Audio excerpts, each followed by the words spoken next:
cookie, and now we're gonna add the flour and baking soda.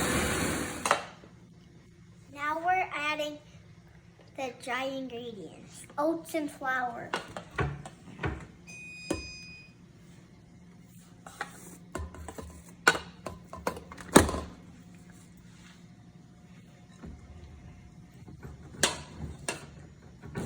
We're gonna keep adding.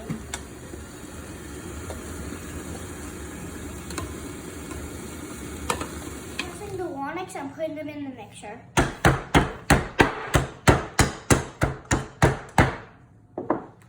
We added more chocolate chips, and we're adding the crushed walnuts.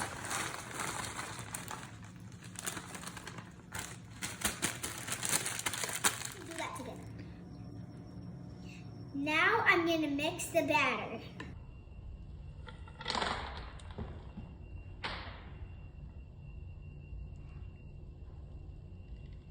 Now we're forming the cookie dough into cookies. Yum.